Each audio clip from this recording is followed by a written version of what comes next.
Vino Sud Radio a le plaisir d'accueillir maintenant un nouvel invité, Julien Révillon, propriétaire de la Maison Piron. Bonjour Julien. Bonjour. Bon, vous avez une généreuse génétique, hein, elle est gourmande aussi, avec un grand-père qui avait un restaurant étoilé, un oncle sommelier, une maman qui était formidable en cuisine, c'est ça? Ouais, c'est ça. Vous partez du bon pied quand même au départ, hein? Je suis arrivé dans le vin, moi, par le goût. Ouais. Ouais.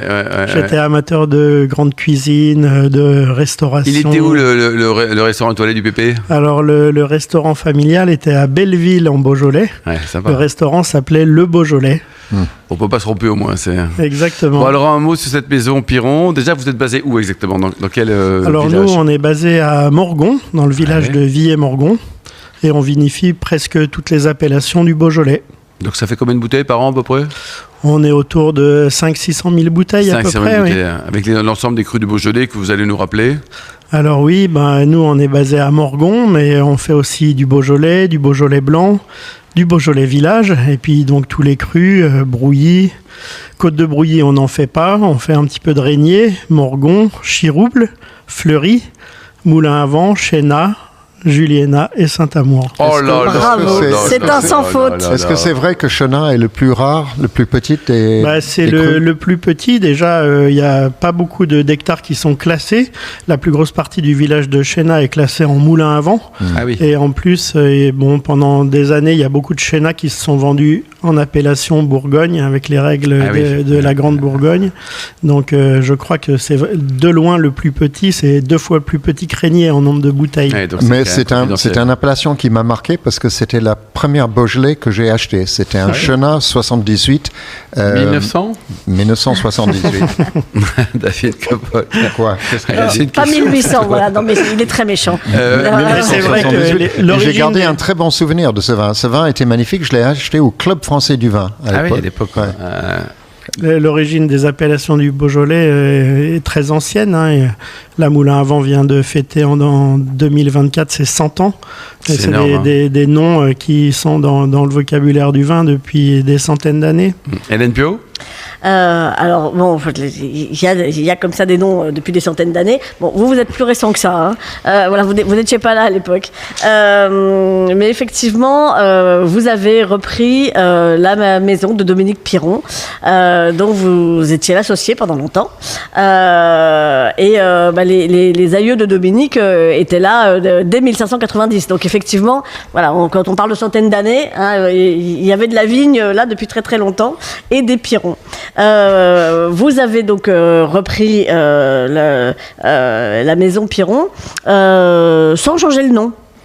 Non, parce que déjà, quand je suis arrivé, mon but était de reprendre. C'était très clair avec Dominique, lui n'ayant pas de descendance dans sa famille pour reprendre. Moi, je suis arrivé avec le projet de reprise. En 2013. Et en 2013, voilà, on a travaillé 7 années ensemble, mais j'ai jamais voulu changer le nom.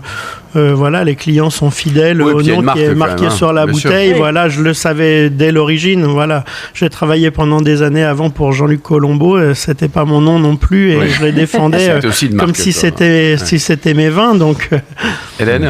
Et ça vous a paru plus simple ou plus excitant comme projet que d'essayer de trouver votre domaine à vous ailleurs, différemment? Oui, après une dizaine d'années chez Jean-Luc Colombo, moi j'ai eu envie de revenir dans ma région parce que je suis vraiment originaire du Beaujolais, du village de Lantigné. Et puis voilà, et j'avais 2 choix, c'était soit repartir de zéro, soit reprendre une maison qui était existante. Et moi, ça m'a semblé beaucoup plus naturel et plus facile. J'avais pas envie de tout recréer de zéro. Voilà, j'avais déjà une 40aine d'années. Le milieu du vin, c'est déjà assez difficile comme ça quand on n'est pas héritier. Alors voilà, c'est le choix que j'ai fait. Je le regrette pas du tout aujourd'hui. Et donc amour inconditionnel pour le Gamay, forcément. Oui, pour le Gamay, mais pour tous les vins. Moi, je suis un grand passionné de vin. Je suis arrivé là par passion. Donc voilà, mes premières lectures, c'était les bouquins comme les bouquins de Nicolas Drabaudy, les vins de rêve ou l'or du vin de Michel Dauvaz. Voilà, je suis arrivé dans le monde du vin parce que j'avais envie de goût, de diversité. Vos parents étaient déjà là-dedans ou pas alors moi, il y a eu plusieurs générations de Révillon qui étaient vignerons, oui, à Saint-Amour, mais mon grand-père et mon père n'étaient pas dans ce milieu-là. Restauration, sommellerie, voilà, tout à fait. Ouais. Et puis voilà, en tout cas, j'avais vraiment envie de montrer qu'avec le Gamay, on est aussi capable de faire un grand cru. Absolument. Comme il n'y avait pas justement dans tous ces livres que je voyais où on parlait des grands Bordeaux, des grands vins du Rhône, des grands vins du Jura, des grands vins de Loire. Et je disais, mais pourquoi il n'y a pas de grands Beaujolais dans ces... Il y a une chose qu'on oublie historiquement, et ces livres auraient dû en faire mention, c'est que certains crus du Beaujolais valaient le même prix, voire plus cher que des villages de la Côte d'Or au début du XXe siècle. Tout à fait. Et ça, il faut remettre ça en tête. C'est-à-dire que la capacité de faire des grands vins existe depuis très longtemps. Là. Au XIXe siècle, dans les premiers classements du vin, même avant le classement de 1855 à Bordeaux, il y a déjà eu beaucoup de livres qui ont été écrits sur les classements des vins. C'est les premiers livres, d'ailleurs, qui parlent véritablement de la qualité des vins. Et les vins du Beaujolais faisaient partie au même titre que beaucoup d'autres. Et ça s'est perdu depuis les années 50. J'en suis bien triste, mais on fait tout ce qu'il faut pour revenir dans le peloton. Et dites-nous, Julien, vous en pensez quoi du Beaujolais nouveau ?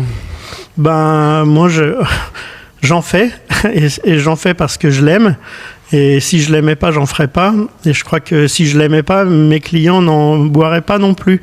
Donc, je crois que voilà, on vend bien les vins qu'on aime. Et moi, j'adore faire du Beaujolais nouveau. Et je crois que mes clients l'aiment parce que je dis toujours que je ne vends pas de Beaujolais nouveau. Si les gens veulent m'en acheter, j'en ai.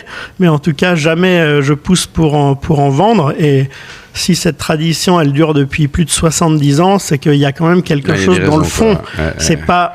On n'a pas fait 70 ans de marketing. Le mot de marketing, il n'existait pas quand le Beaujolais nouveau s'est créé. Et en plus, c'est pas forcément un gros mot, loin s'en faut. On en a besoin dans le domaine du vin. Hélène ? Et puis, de toute façon, toutes les fêtes sont bonnes à prendre. Absolument.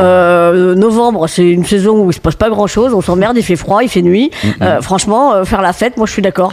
Donc, si c'est faire la fête autour du Beaujolais, allons-y. Et les gens pensent que le Beaujolais nouveau est une invention récente. En fait, c'est archi faux. Presque tous les vins ressemblaient à du Beaujolais nouveau. Parce que les vins ne se conservaient pas autrefois. C'était les vins vieux qui valaient moins cher que les vins jeunes. Et puis, avant l'arrivée de la bouteille. Il y avait des vins nouveaux dans toutes les appellations à l'époque. Exactement. Donc, voilà. Et puis, ce que vous disiez, ce qui est incroyable, c'est que c'est à la fois le nom d'un vin et le nom d'une fête. Et je crois que c'est indissociable l'un de l'autre. Si on veut dissocier les deux, on a perdu l'essence Et puis une fête internationale aussi. On ne voit pas du vin qu'en France. Moi, je dois vous raconter une anecdote que je n'ai jamais racontée, je crois. J'ai gagné un prix avec le Beaujolais nouveau. À l'époque, je vivais en Angleterre, je conduisais des motos.